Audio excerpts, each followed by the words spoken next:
Welcome, Perko. Since this is the inaugural restream, I guess I'm in the sort of driver's seat. What episode number are we on at this point? I'm about to get that started. Welcome back. I should say welcome for the first time here on the live stream. So let me give an official hello and welcome to the 291st edition of the Illegal Motion College Football Podcast. In Nashville, Tennessee, I'm the Professor Emeritus Matt Perkins, joined, as always, a shovel pass across the Harpeth River from me here in the Music City. It's our own offensive coordinator, the coach, Corey Burton. Yeah, man, what's up? So you can actually see me now, all you new IM listeners, and we are actually live. So welcome, our third amigo sitting right below you, Matt. I love it, man. I'm ready to get going, man. This is exciting stuff. Yeah, we can't get started though without the third amigo in the second city. A man who knows that the best Hamburg is number 2. It's our intrepid vlogger from Big Ten and Counting, Josh Cook. Yeah, I don't, Coach. I don't know if I could do this format. Back when we just did the podcast days, I was generally naked throughout the entire recording, and now I have to put on clothes, and it's ruining everything. You can just put on a little half shirt and you're good. Like just put a dickie on. Yeah, there you go. I was gonna say, just like you're playing for Miami in 1987. Yes. All right. Well, as you guys know, we are brought to you by betonline.ag. Everyone knows, the Super Bowl's over, but that does not mean sports are over. In fact, if you head on over to our friends, our partners over at betonline.ag, they have a ton of different options for you. They've got odds, totals, player performance, props, pretty much anything you can imagine for basketball, pro and college hoops. You've got some awesome other great sports out there. Don't forget about tennis. Personally, that is actually probably the sport I gamble the most on is tennis. How do you? Okay. I got to stop you there. How do you bet on tennis? Like what do you do there? So, money line, who's going to win a match? You can, how many total games, how many total sets, who's going to win the first set, who's going to win the second set. Personally, I'm a big parlay guy. My cousin and I will often parlay together 5, 6. We hit an 8 match parlay during the Australian Open a couple weeks ago that paid 12-1. That was a fun one. So, but you can check out all tennis betting as well as basketball, football when we're back in season, baseball if there is a season, hockey, you name it. Head on over to betonline.ag or use your mobile device to sign up today to receive your 50% welcome bonus on your first deposit with the promo code BELIEVE. That's BLEAV. That'll get you started. They've got, like I said, tennis, hockey, basketball, boxing, UFC, favorite Vegas casino games. They are Caribbean poker, baby. Yeah, baby. The number 1 online wagering destination. Yeah. The fastest and easiest way to wager on all your favorite sports. Play your favorite Vegas casino games. Bet online where the game starts. Well, speaking of starting and stopping very quickly, we had a whole kerfuffle over the past, I want to say about 5 days here. And if you hold your breath, there'll be a kerfuffle in our comment section here. If you're watching this live, you can join us on the chat and get your comments in the show. Go ahead. Yeah, so we've got a whole lot happening down at Grambling State, which ended up being a whole lot of nothing. But to quickly recap, Art Briles, the disgraced former head coach of Baylor, heck, he was disgraced from the Texas high school he was coaching after Baylor, was hired very questionably, I'm going to editorialize here, by Hugh Jackson, he of 1-31 head coaching fame for the Cleveland Browns, now the head man at Grambling State. He hired Art Briles to be the offensive coordinator. And then that after word got out and people were not happy about it, it came down today, actually, we're recording this on a Tuesday, that he is not actually going to be the OC there and that they made some mistakes. But the way that they handled this, Josh, was just awful. Just awful from start to finish. They released the statement to the public while the Russians began to invade Ukraine. Thought they might just slip that under the radar a little bit. That is the ultimate Friday news dump if I've ever seen it. Josh, I mean, I have thoughts on what Grambling shouldn't do moving forward, but I want to get yours first. Well, okay, so there's so many layers to this onion. First of all, we're talking about one of the best HBCU football programs, one of the best FCS programs. This is a school with 15 Black College national championships, one as recently as 2016. Their previous coach ran into a little bit of struggle after the 2017 season. Getting rid of Broderick Fobbs, he was 54-32, 42-17 in conference. You could say, all right, yeah, they've fallen on some hard times.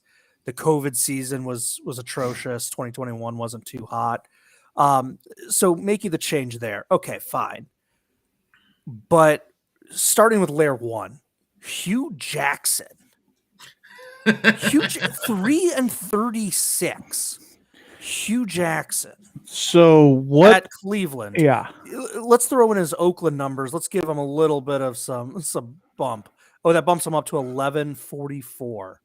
He's 11-44-1 for his career. 3-36-1 at Cleveland. He's awful. He has no business being a head coach. Mm-mm. He has no business being a college head coach, Mm-mm. where he has pretty much none experience.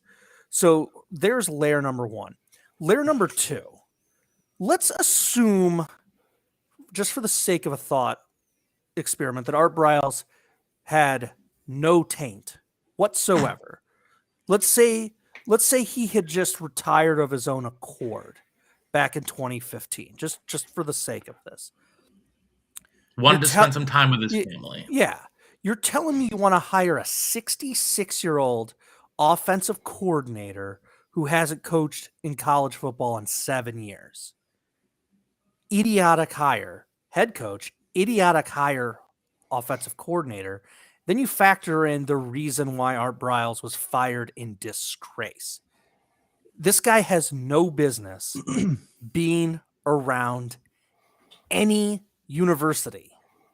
And Grambling knew it. That's why they did all the shady stuff with the hire and the quasi-denial, then the quasi-support, and then eventually the very quiet, coming from Art Briles' camp of, oh yeah, actually I'm not taking that job. Train wreck all across the board.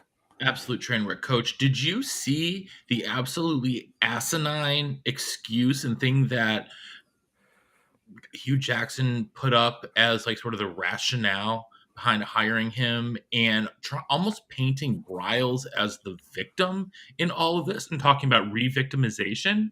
Yeah, that disturbed me there.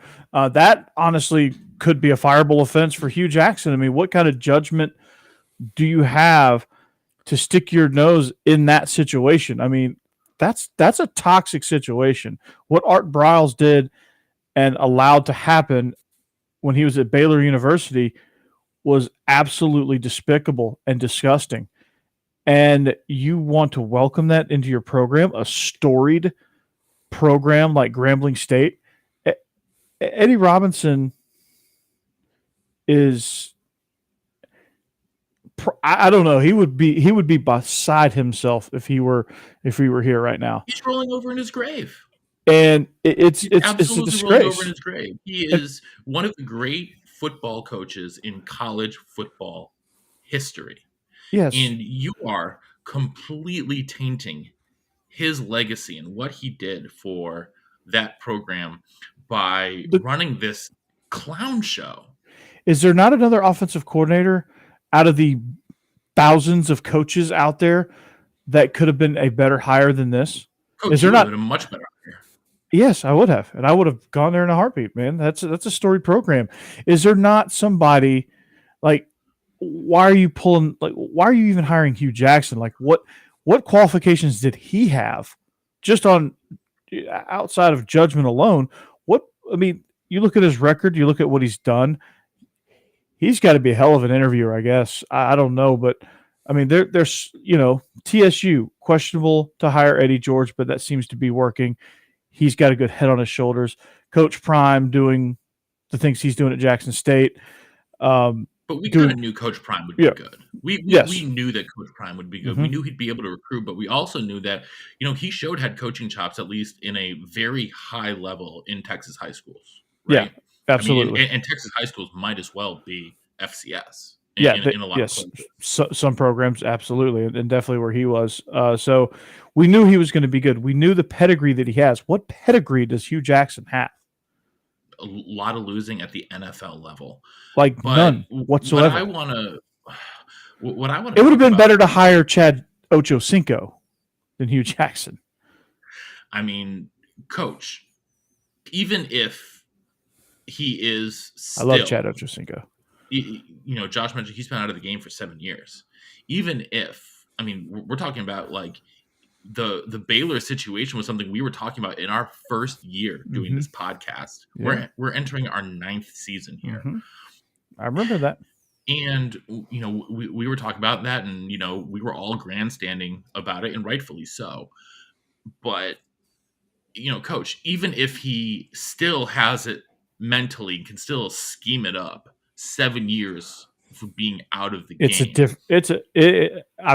You want to talk about drastic changes? For the sake of argument, even if he still is this offensive genius, the risk-reward proposition here for the amount of negative publicity and crap you are going to get for hiring him far outweighs any positivity that he could bring in simply on-the-field results.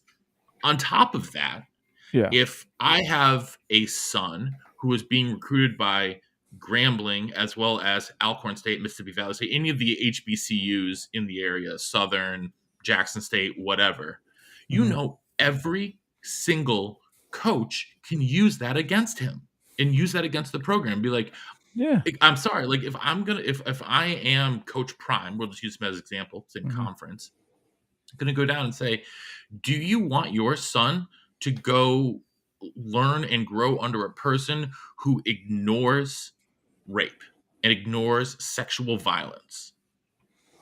And the answer is absolutely no. And the answer is absolutely no. It is such a lack of common sense that it is, the fact that they reneged on the situation, or he said he's not taking it, whatever, the damage is already done. I think Hugh Jackson, Josh, has got to be a dead man walking at this point. I don't know how he can recover from this without winning like 3 league titles in a row. And Josh, before you go, sorry to cut you off. If I'm Grambling, I have to cut bait with this situation and take my L. I would rather, because it's going to be a disaster either way. I would rather give a chance to some young assistant than Hugh Jackson at this point. Well, I mean, the three of us probably can't describe the situation as well as former Grambling superstar and 2-time coach Doug Williams of the Washington professional football team, the Super Bowl winning Commanders. Yeah, I mean, he basically washed his hands of Grambling and was like, "I'm out. If this is what you're going to do, I'm out. I'm not supporting any of this." And I mean, as he shouldn't. He's the greatest player in program history, or one of. Yeah, he is. Yeah, I mean, you think of Grambling, you think of 2 people: Eddie Robinson, Doug Williams, and Doug Williams. Yeah, absolutely. And it's. I think also, of the founder as well, Arthur Grambling III. Well, good for you, Josh. Josh. Sometimes my delivery can be very dry. Arthur Grambling. I love that. That was good. That caught me off guard. Yeah, good old RDG. Mm-hmm. But what the other thing I was going to say is, I'm not going to get into it right now. Just Google the Hugh Jackson Foundation and look into the money of that a little bit. Just have a little fun with that. Okay. Let's transition next to talking about a couple other things that have come up since we last recorded last month. The portal is still the entire talk of college football. We've seen the comments from Lincoln Riley saying, "Oh, I didn't take players from Oklahoma. I took them from the portal." We all know that's complete and utter BS. There are over 2,000 players. 2,000 players entered the portal so far during this cycle, and we'll get even more entering after spring ball, after spring practices, once those spring depth charts have been released and solidified. It is, I am someone who has always been all for the portal. I am very pro portal. I think that if coaches can move and leave on their own free will, players should be able to as well. However, it's getting out of hand. And I know I'm obviously not the first person to say that, but I think that, what we're seeing is that so many of these guys, especially if they haven't signed with a school already, now that the 2022 recruiting class is signed, most of these programs don't have scholarships left. Or if they do, they have very, very few. What now happens to these hundreds and hundreds, if not more than 1,000 kids who are still left in the portal in limbo? How do we sort of fix that situation? I would just want to know. If they go to one of the FCS schools bumping up that now has more scholarships.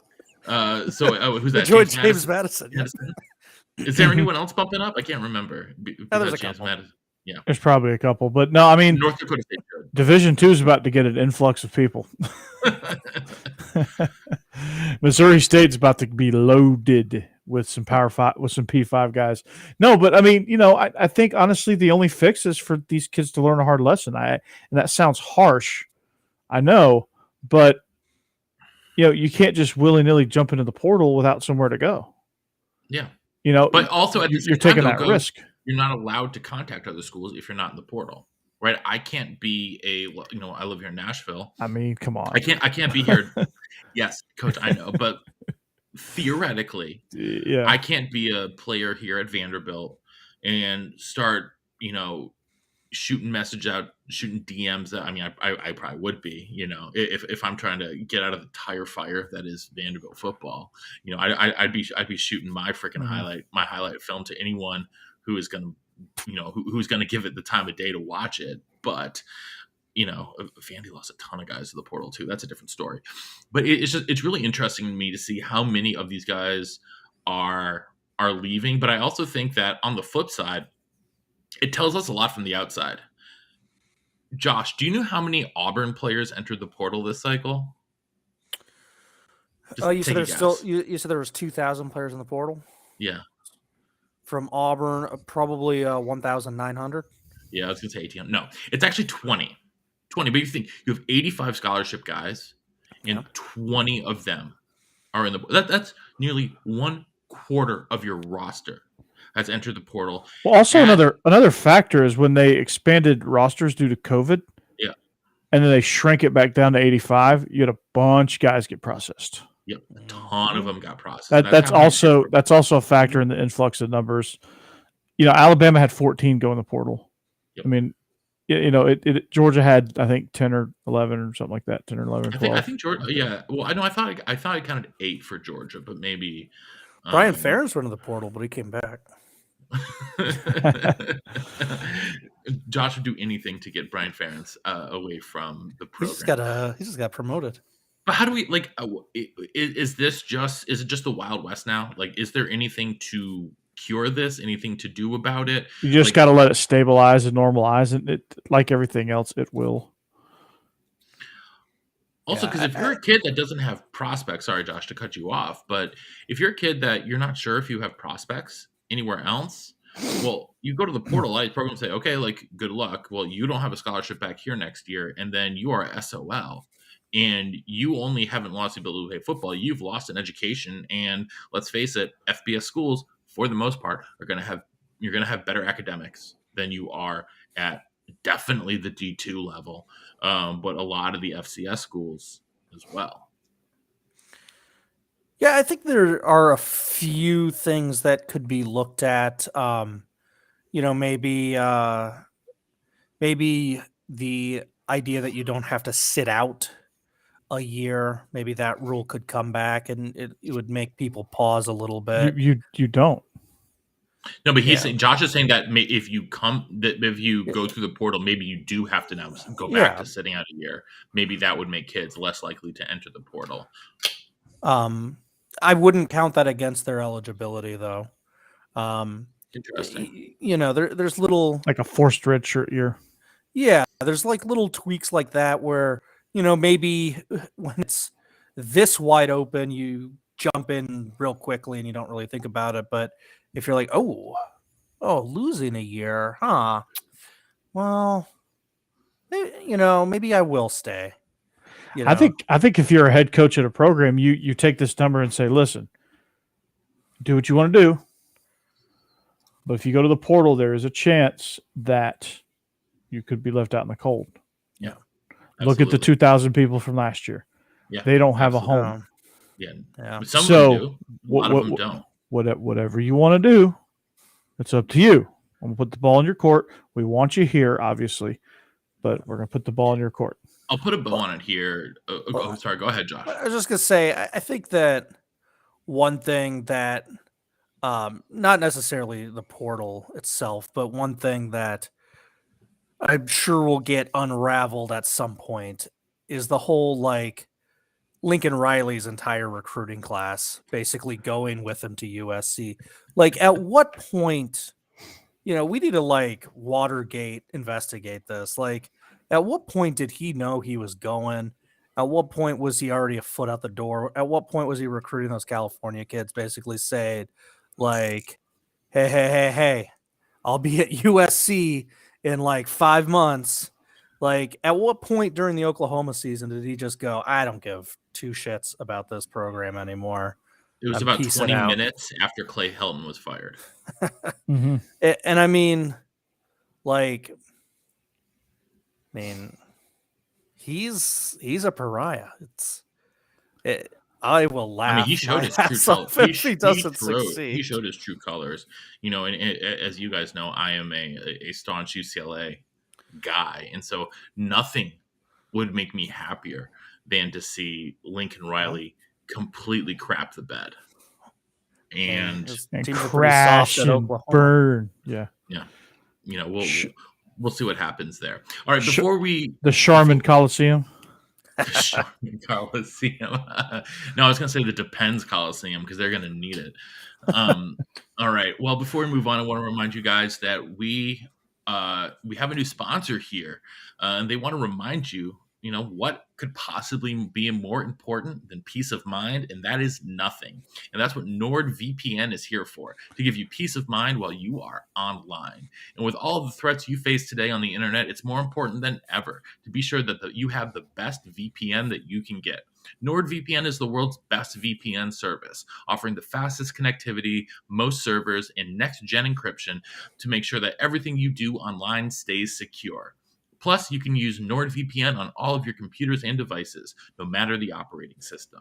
With NordVPN's unlimited bandwidth, you never have to worry about a slow connection either, and plans start at under $4 per month. So grab your exclusive NordVPN deal by going to nordvpn.com/believe. Or use our code BELIEVE, that's BLEAV, to get up to 70% off your NordVPN plan plus one additional month for free. It's a risk-free with Nord's 30-day money-back guarantee. NordVPN for your peace of mind. All right, guys.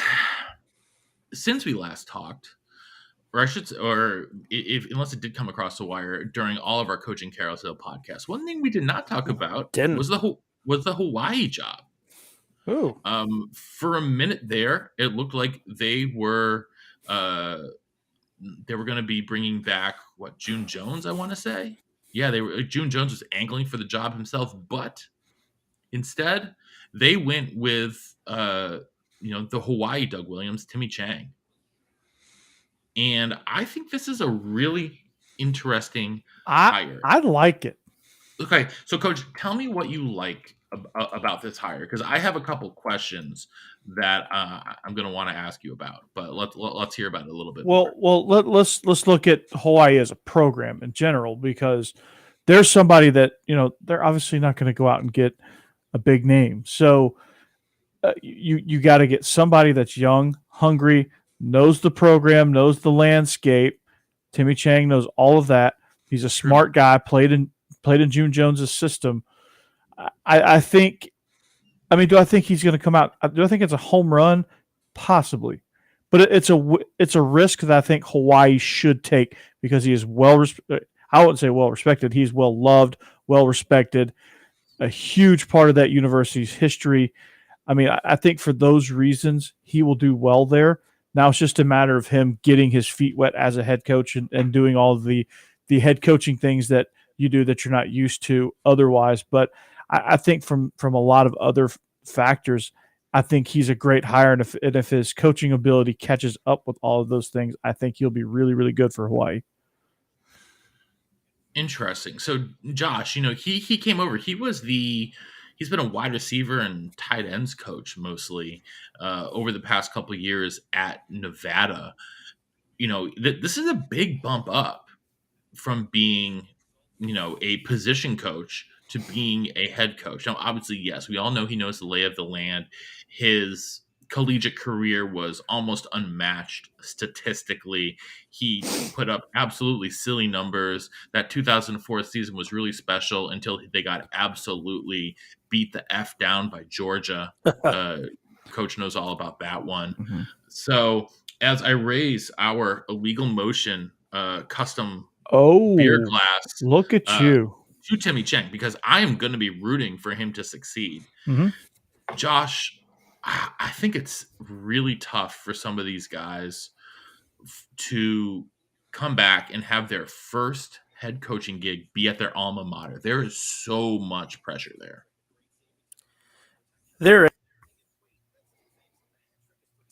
Excuse me, I had to cough and mute myself there for a second. There is that pressure. It's reminiscent of Jonathan Smith, who took over Oregon State.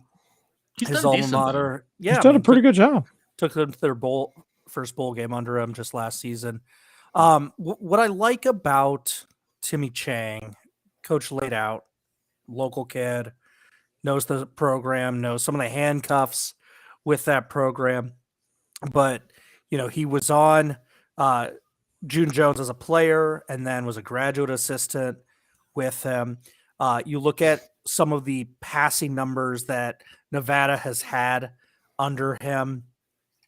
They had one heck of a tight end this season, Cole Turner, 62 receptions, 677 yards, 10 touchdowns. He also coached some of the wide receivers. The new age run and shoot, baby. Let's do it. Yeah, coached some of their wide receivers, including a really good one. Romeo Dubes had over 1,100 yards receiving. The Wolfpack had a really good passing attack. And Timmy Chang played some part of that. I mean, he's been there since 2017 in some capacity as a wide receivers and tight end coach. So, I think he's got some coaching acumen. The biggest problem for Hawaii is what is the level of support that he's going to get from the university, because they were trying to handcuff June Jones with some of his hires, basically saying you're not going to have full say on your staff. And he's like, well, that's ridiculous. I'm not going to take this job. Their stadium is dilapidated. It's condemned. What exactly is their stadium situation going to be? It's if Nick Rolovich had anything to do with it, they would not have any benches on the sideline ever. Yeah, I mean, they're currently playing in a stadium that seat 4,000 people. It's been bumped up to 9,000, and they are desperately remodeling it to get it up to snuff.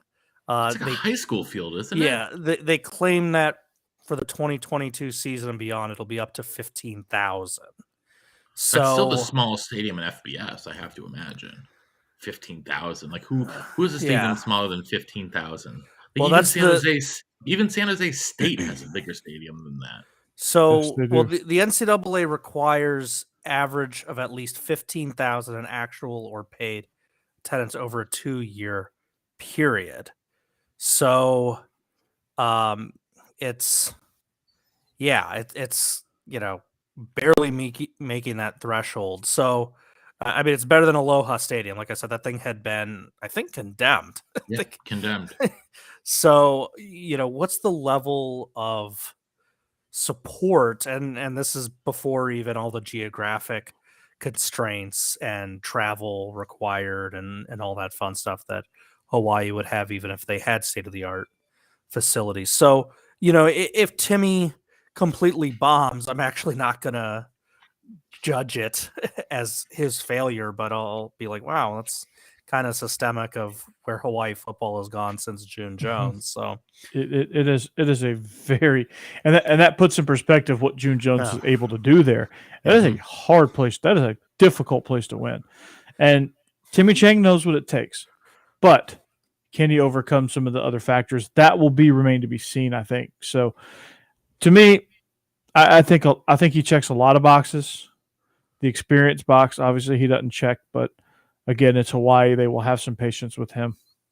Well, here's the thing that I want to figure out is Todd Graham's son, Michael Graham, gonna leave the transfer portal and come back to Hawaii now that his dad's gone? Probably, yes.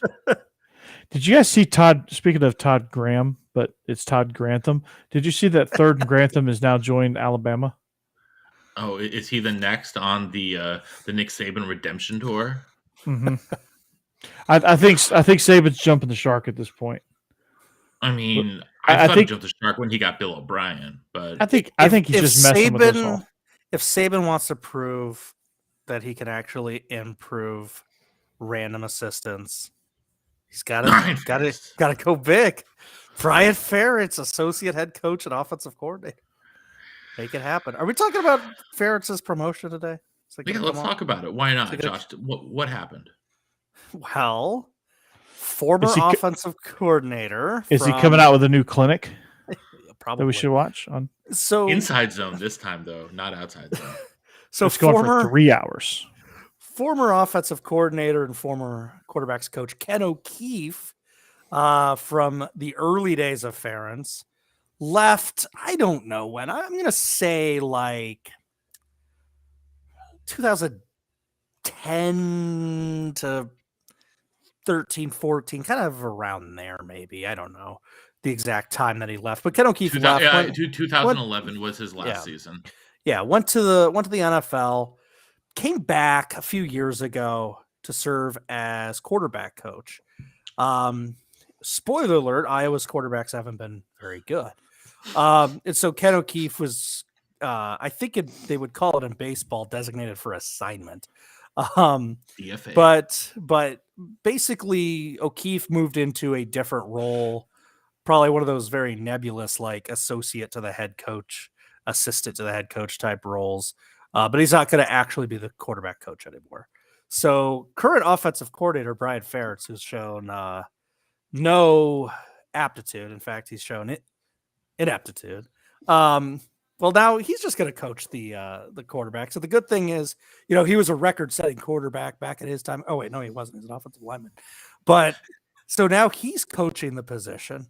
The only silver lining at all to come from this is Iowa legend, former linebacker, current South Dakota position coach Abdul Hodge is coming back to the family and going to be a position coach, including some offensive positions, which that's a little strange.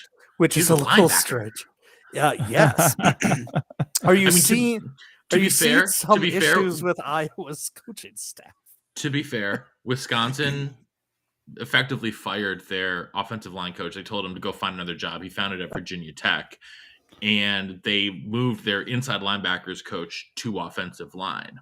Yeah. So now, Abdul Hodge also With Bold, that, though, bold Bob strategy, Hostad Cotton. was a longtime offensive line coach for the Badgers and then the Titans. And then he got kind of humbled, came back as inside linebackers coach. Actually did one hell of a job for Wisconsin. Now back on the offensive line for the coming season, which the Wisconsin faithful are quite excited about. But we're talking about Joe Rudolph, who got reassigned, if you will. Speaking of assistant coaches, this is actually something I want to talk about was Matt Luke. I was a little bit surprised when he stepped away from the game. What was it, this week, last week? Last week. Yeah. So what's the story there? And burnout. Burnout is a real thing. I mean, it is a real thing. He was just flat burnout. He's a young guy too. Yeah, he is. But he was just flat. Age. He was just flat burnout. I mean, the turmoil he went through at Ole Miss. Yeah, he's like 45, 46, something like that. I thought he was like 38. So no, he's like 46, but he's close, I guess. He's closer to my age than y'all, but you're like a year older than us, so like, yeah. Technically, yes. Brian Ferentz is our age. He's 38. I'm like 3 years older than you, aren't I? No, you're not. Like 2 years. I think you're 2 years older than us, or older than me, which would make you 3 older than Josh. But yeah, I know I was 3 years older than one of you two. Yeah, Josh is the baby around here. Despite what that hair would make you think. I know. Josh is 35. I'm 38. And I'm 36. You want my social security number while we're at it? Yeah, put it in the chat. All right, so people can copy it down and screenshot it. So no, I mean, you ain't getting much with that. No, you're definitely not getting anything. You want some worse credit? Here, take it. Yeah, enjoy this debt. Enjoy stealing my identity. Mm-hmm. Yeah, absolutely. Raise your hand if you love college loans. Yeah, they will give it right back to you. I'm sorry, I stole your identities or something. You did not have NordVPNs. So yeah, how's that for an ad? Call back. Yeah, how's that for an ad? So yeah, I mean his burnout was real. I mean the turmoil he went through at Ole Miss as a head coach and the unceremoniously way he exited there. Got fired. Coming to Kirby. Working for Kirby, working for Saban, working for some of those type coaches is a very difficult thing to do. I mean, it's physically taxing, mentally draining. I mean, with recruiting the way it is, it's year round now. Those guys get no break. Like people actually escape college football to the NFL to get breaks. Because you don't have to recruit in the NFL. In recruiting never stops. There might be dead period, but let's face it, recruiting never stops. No, you're always eating film. I cannot imagine, especially if you're a recruiting coordinator, someone on a recruiting staff. Georgia has the biggest recruiting staff in the country. They have 20 people on that staff. Yeah, it's insane. They are going through more film and more freaking transcripts than I can possibly fit. Like, listen, I used to work admissions for UCLA at the film school. We would have 1,500 to 2,000 applicants for 40 spots every year. I think they go through 5 times as much stuff as I would for that kind of thing. And they're just doing it year round. It's absolutely insane. I mean, they got people coordinating trips for the coaches. They're coordinating the Kirby copter. I mean, they got these guys going all over the freaking map. They're bringing kids in on the daily. They are doing virtual visits, virtual tours, recruiting graphics. These coaches are talking to kids all hours of the night, and not just the on-field coaches, but the analysts and the quality control guys can also communicate with recruits. They just can't travel. So they are burning up the phones. There's no such thing as bedtime. They're probably up at midnight, 1 a.m., Snapchatting, gramming, texting these kids, probably playing video games with them at some places. But I mean, I'm getting tired just doing that. Like, I've had a lifelong dream of coaching in college football. I don't really want to anymore, knowing that you have to recruit the way you recruit. And I know I would get burnout personally. I'm burnout coaching high school sometimes. I'm not burnout at the moment, but I'm there's sometimes in November I'm just like, oh, I need to I need to throttle down for a little bit. So I get it. I completely get it. And it's a real thing. And every insider that I've read says the same thing. He just seriously got burnt out and needed to step away. Now he'll come back in a year or two, but he just needs to step away. So yeah, and it sounds like they are interested in Joe Rudolph. Well, no, they've made a hire. They were interested in. Yeah, they were interested in. They brought back Stacey Searles, who is they brought Auburn, right? No, Stacey Searles was his previous job was at North Carolina, his most recent job. Oh, okay. Was he ever at Auburn, or was he? I don't know. Yes, he was at Auburn. Okay. Yeah, I think he did a 1-year stint at Auburn. Okay. He was at Virginia Tech for a little while, and then he was at Miami for a bit. So he's been around the block a little bit. Is what you're telling me? He made the ACC tour, basically. All right. Well, gentlemen, before we hit our last two topics quickly, we have one new sponsor here on Legal I'm excited Motion. about this one. Yeah, I'm excited about this one too. You've hit the big time because we are now sponsored by Athletic Greens. Everybody's taking multivitamins these days, so you want to make sure you've got the one that is top quality. With one delicious scoop of Athletic Greens, you're absorbing 75 high-quality vitamins, minerals, superfoods, probiotics, and adaptogens to start your day right. I didn't even know what an adaptogen was before I got this ad read. I still don't, but that's okay. Well, it's okay. It's probably good for you.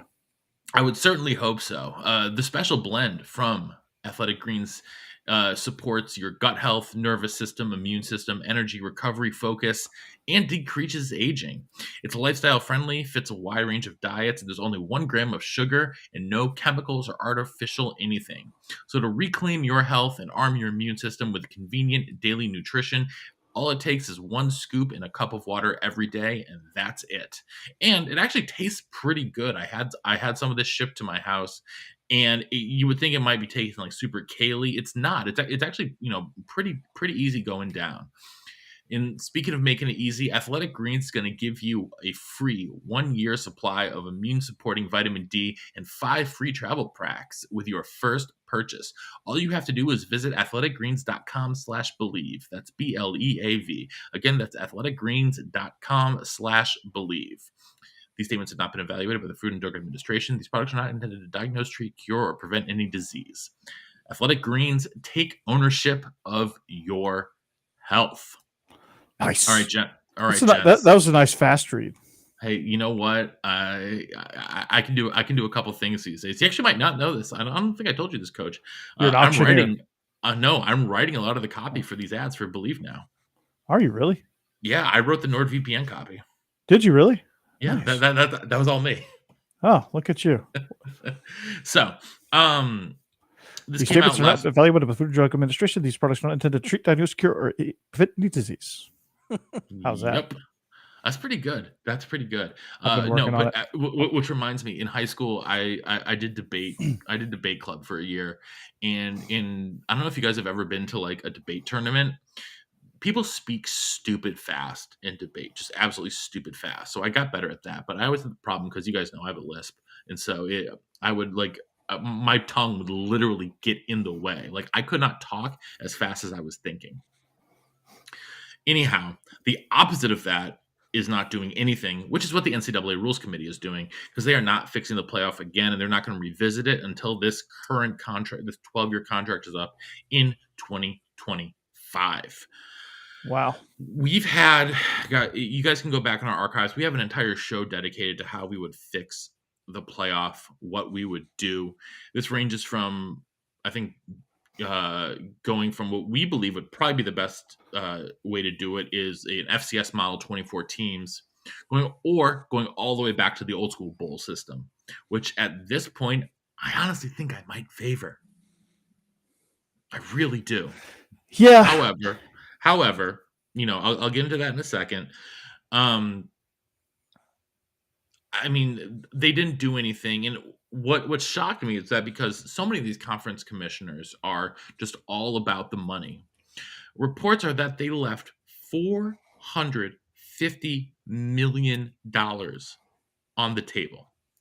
$450 million over the next 3 seasons. It's $150 million a year by not going to expansion of even 6 teams. Wow. That's just. Was Hugh Jackson on the committee? I mean, Art you know what? Briles They have similar common sense, it appears. It appears. I mean, the whole world's clamoring for expansion. You know you're going to get the dollars if you expand. Yes. It's going to be show me the money. I mean, can you imagine the money you would make off of, and the money these universities would then make off of a 12-team playoff? It's such a quick fix too, Josh. Like, as far as I'm concerned, you go from what we have now. You go to a 12-team playoff, and you get those top 4 seeds are going to get buys, obviously, and also they eliminate the New Year's Eve games because no one's watching them on New Year's Eve because everyone else is out getting drunk somewhere else. I wasn't out getting drunk. Well, neither was I, but my wife had COVID, so Yeah, that's true. Yeah, I mean, look, I think most of our listeners know our stance on this. We're not breaking in new ground. All I could do. But there's Kate from Maine. She can actually see us now. She can actually put a face to our voices. a beautiful face. All I could do is go back to the most popular tournament that exists in college sports, March Madness. Oh, I thought you were going to say the Frozen Four. And, well, Frozen Four is pretty good too. It's not the most popular, but this is a tournament that used to have 8 teams, got overshadowed by the NIT, which had more than 8 teams. Then they doubled to 16, did that for a couple years. And then they were at 22 to 25, but a whole bunch of teams got buys. About half the field got a bye. This was the glory days of UCLA. And UCLA was ruining college basketball because they won it every year and people hated it. They were the Alabama football of their time. And what changed is they lost a game. They lost a regular season game in the Astrodome to Phi Slamma Jamma. Houston totally changed. People were like, oh, wow, they could actually be beat. The NCAA also expanded the field to 25 teams with just 7 getting a bye. Then in the late or mid 70s, they bumped it up to 32. By the early 80s, it was 48. By the mid 80s, it was 53. And from 85 until 2000, it was 64, with just a few add-ons for the play-in games here recently. And the moral of the story is people loved the mayhem. They loved March Madness. Now, what does this matter? Isn't Alabama just going to dominate everything? Well, right now, if you want to win a college football national title, you have to go to a handful of schools, with Alabama being the most prominent of them. But let's say I am 5-star recruit Archie Manning, and I'm like, I want to win a national title, so I should go to Alabama, but I really love all the inventive stuff that Brian Ferentz is doing. I kind of want to go to Iowa. Well, if you're number one, this is why I love the live stream, because we can see Matt dying over there. If Archie Manning's number one thing in life is exposure and a national title, he's going to go to Alabama. And then it just continues the same system. But if he's told, hey, the field is 24 teams, we're Iowa, we're in the Big Ten. Like, if we're just competitive in the Big Ten, with the field being what it is, you're going to be in the tournament. You're going to have a chance. Maybe. Also, turns out he wants to major in creative writing. Yeah. Where else would you want to go? But so what it does is it's going to break up the talent. That's what ended the UCLA dynasty is UCLA basically called up the top like 30 players in college basketball. And then the Wizard of Westwood, unknowingly, because he was never quote unquote told about it, but the UCLA boosters would funnel a whole bunch of money. They ignored the oversigning laws and they signed about 25 kids. And then in practice, they would pare down to what the NCAA allowed you to have, which was about 15 players. But they ended up with, oh my goodness, wow, the 15 best college basketball players pretty much in the country. And they dominated it. But all it took was a little bit of talent going elsewhere to start kind of chipping away at this. And as much as people will say, well, Duke dominates recruiting, Kentucky dominates recruiting. Like, yeah, but Villanova won a national championship a few years ago. Yeah, like, they won 2. Like, yeah, it's it's been Baylor's a the while. reigning national champion. Yeah, it's been a while since Kentucky won a national title. Gonzaga made a final. Yeah, Gonzaga made 2 finals. 2 Final Fours. Gonzaga would not exist in college football. Absolutely not. And I know people will say, well, yeah, people will say, I know the contrarian argument will be, well, football's way more athletes.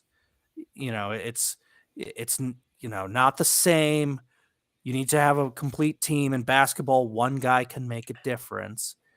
And that's not really 100% true. I mean, we literally just saw the Bengals have 1 wide receiver and 1 quarterback make the Super Bowl.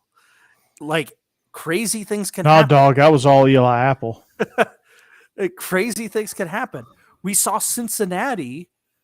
Cincinnati had a dynamic quarterback, some amazing secondary players, but hell of a coaching job. I mean, it's possible. Like, that's why we need to expand the field. It's going to save the sport. It really is. And the committee is ruining the sport. I am like one of the 3 biggest college football fans I know. And this is the first year I have watched the playoff final. And the only reason I watched it was one of my best friends had skin in the game. And I wanted to see if Georgia would get the job done. If I didn't know Corey, I would not have given a rat's behind. I wouldn't have watched a second of it because I don't care. But give me mayhem. Give us fun stuff. That's what we want to see. And for people, I know there's a slim group that say, well, what about the bowls? We gotta preserve the bowls. Hey, you know what? No one remembers any of the bowl winners. Like, who won the granddaddy of them all in 2011? I don't know. Couldn't tell. I actually do know that it was Oregon because they beat the Russell Wilson Wisconsin team. Very good. Well, I went to Wisconsin. I saw that game. I didn't even remember it. Did you go to the game with me? No, I went to the TCU game. You went to TCU with me. Yeah, that's right. But who won the Gasparilla Bowl 3 years ago? I don't think the Gasparilla Bowl existed 3 years ago.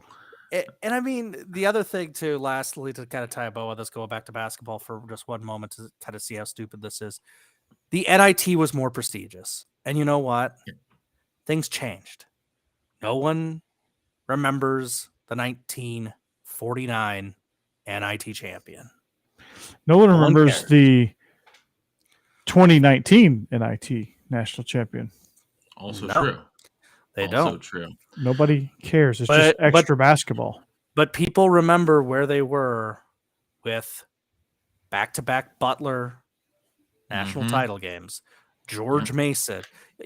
I could just say VCU. Yeah, you could just say the name of the school. For some of them, you can just say a name. Ali Farokhanash, Kansas. Oh, he destroyed my bracket that year. Northern Iowa. Yep. God, Sham God. Yeah. Like, it's Bryce Drew, Valparaiso. Yeah. Oh, you're bringing me back, Josh. You're bringing me back. Yeah. One last thing I want to talk about change. NCAA updated their marijuana testing threshold, and it has significantly reduced the penalties for testing positive for pot. They have more than quadrupled the allowable amount of THC. And so they are now finally in line with WADA, World Anti-Doping Agency. The WADA threshold is anything under 150 nanograms per milliliter. What you are fine. NCAA's was 35 nanograms per milliliter. So basically, like if you had smoked pot like once in like 2 months prior, you were going to get a positive test, and that immediately led to a 50% regular season ban. Obviously, society has changed. Marijuana laws have changed around the country. Everyone knows that marijuana use is prevalent, especially among athletes for pain relief. There's been numerous medical studies done on cannabis being an effective pain relief medicine, and in many ways is much better than the opioids that a lot of athletes are given to manage pain. It's not nearly as addictive. It does not have a lot of the same side effects, and some of those side effects are, well, quite fun. But now there is effectively students, if they can now test positive up to 3 times without actually having to miss any time in any games. And then once they finally do pass those 3 tests, they only miss 25% instead of 50%. I think this is a huge step in the right direction that no one's really talking about. Personally, I am for complete abolition of any sort of marijuana restrictions, but obviously that you can't really do that under federal law. But especially if, let's say I'm an athlete at UCLA. We'll just take UCLA for example. It's in California. In California, marijuana is completely legal. I can walk into a dispensary. Don't even need a medical card anymore, and I can buy it. If I'm a student athlete, why shouldn't I be able to do the same? I'm just curious as to your guys' sort of thoughts on this and sort of where you see this progressing over the next 5 to 10 years. Yeah, I mean, I think eventually we'll get to where it is just legal across the country federally, but they can, because they can once they learn that they can really tax the hell out of it and make money off taxes like they do with alcohol and cigarettes, then syntax, baby, that's syntax, the syntax. So once it becomes fully legal federally, that's when the NCAA would probably just abolish the whole rules on that. So. But I think if you can get it down to the lowest possible threshold of like, hey, if I smoked last week, it doesn't matter, just as long as I don't like smoke at the drug test, we're good. While you're peeing, just blow smoke rings in the dude's face while he's watching you. I think there's bigger things at hand when they're drug testing, like supplemental use, because that stuff is increasing. There's a lot of increasingly dangerous stuff that these athletes are putting in their body, much worse than marijuana. So, I would stress a further education on the effects of marijuana and making sure these athletes know what exactly they're putting into their body. Yeah. But to me, I don't know. I don't think it's really any worse than alcohol. In a lot of ways, it's actually not nearly as bad as alcohol. It just affects a different part of your body, but yeah, it affects a different part of your body. But also, on top of that, Josh, I think that if you are, if you're getting stoned too much, it's probably going to affect your play on the field, which means you're probably not going to be seeing the field. So, exactly. you're sort of going to weed yourself out that way. Nice pun. Yeah. I think, I think eventually it'll be like what you said, Matt, where once it's decriminalized at the federal level, that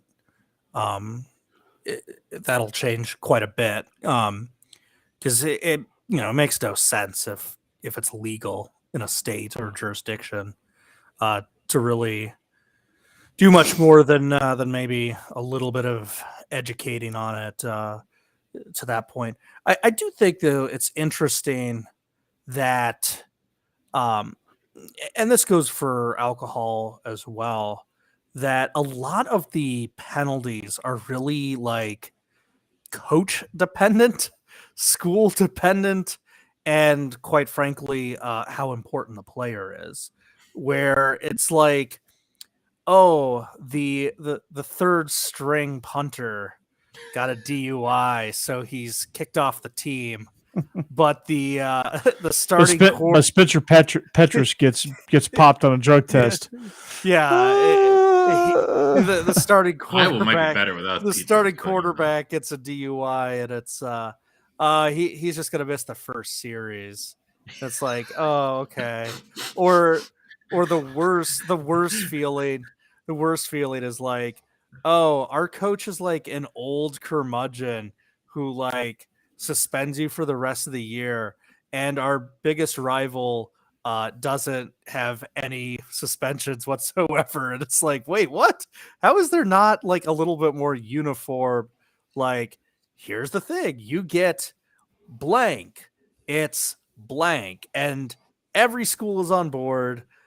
You don't have any crazy draconian coach being a jerk. You don't have any like new wave hippy dippy coach shrugging their shoulders and doing this Simpsons line of, we've tried nothing, man, and we're all out of ideas. Like just standardize it. Whatever it is, standardize it. Because I was thinking that I was listening to an interview with Ricky Williams recently where he was saying that he would be interested in coaching. Yeah. I cannot imagine his approach to this.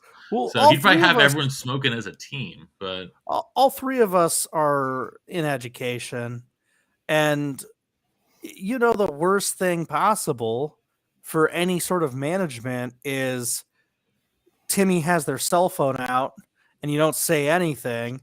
And then Janet has her cell phone out and you go ballistic and take it from her and throw it and destroy her phone. It's like, yeah, you've just lost the whole classroom. Yeah. So it's like, just. Well, the NCAA though is toothless, so they're not gonna do anything. I think the only person I expect less from than Mark Emmert is Rob Manfred.